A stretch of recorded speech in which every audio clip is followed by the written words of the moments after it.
বহুজাতিক এয়ারলাইন্সের ফ্লাইট না থাকায় প্রবাসীদের ক্ষোভ। সেবার মান নিয়েও প্রশ্ন সিলেট ওসমানী আন্তর্জাতিক বিমানবন্দরকে ঘিরে প্রবাসীদের অসন্তোষ দীর্ঘদিনের। যুক্তরাজ্য সহ বিশ্বের বিভিন্ন দেশে ছড়িয়ে থাকা সিলেটের প্রবাসীরা মনে করছেন দীর্ঘদিন ধরেই এই বিমানবন্দরে বৈষম্যমূলক নীতি অবলম্বন করা হচ্ছে, যা তাদের চলাচল, বিনিয়োগ এবং দেশের সঙ্গে সম্পর্ক রক্ষার মতো বিষয়েও প্রতিবন্ধকতা তৈরি করছে। প্রবাসীদের অভিযোগ, সিলেট অঞ্চলের মানুষ দেশের অর্থনীতিতে গুরুত্বপূর্ণ অবদান রাখলেও যাত্রী সেবায় তার প্রতিফলন হচ্ছে না। সরকারি ঘোষণা অনুযায়ী এটি একটি আন্তর্জাতিক বিমানবন্দর হলেও বাস্তবে বিদেশি কোনো এয়ারলাইন্স এখানে অবতরণ করতে পারছে না।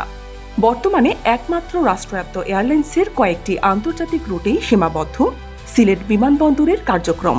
একই সঙ্গে যাত্রী সেবার মান নিয়েও রয়েছে ব্যাপক অভিযোগ। চেক ইন, লাগেজ হ্যান্ডলিং ও কাস্টমস প্রতিক্রিয়ায় যাত্রীরা নিয়মিত হয়রানির শিকার হচ্ছেন বলেও অভিযোগ প্রবাসীদের। বিশেষ করে যুক্তরাজ্য থেকে কার্গো মালামাল পাঠানোর ক্ষেত্রেও সিলেটের যাত্রীদের দীর্ঘ সময় অপেক্ষা করতে হয়, কারণ মালামালগুলো প্রথমে ঢাকায় গিয়ে কাস্টমস হয়, তারপর সড়কপথে সিলেটে পাঠানো হয়।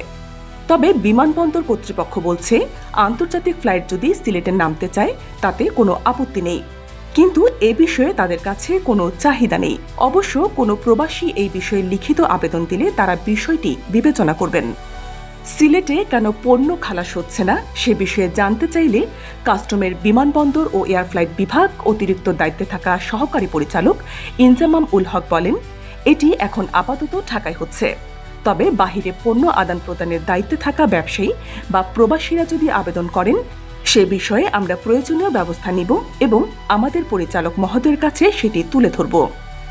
সিলেটে বিমানের বহুজাতিক কোম্পানির ফ্লাইট চালু প্রসঙ্গে ওসমানী আন্তর্জাতিক বিমানবন্দরের পরিচালক হাফিজ আহমদ বলেন, আমার কাছে কোনো কোম্পানি বলেনি সে সিলেটের এয়ারপোর্টে ফ্লাইট চালু করতে চায়। যদি কেউ ফ্লাইট নামাতে চায় তাহলে অবশ্যই আমরা সেটি গ্রহণ করব।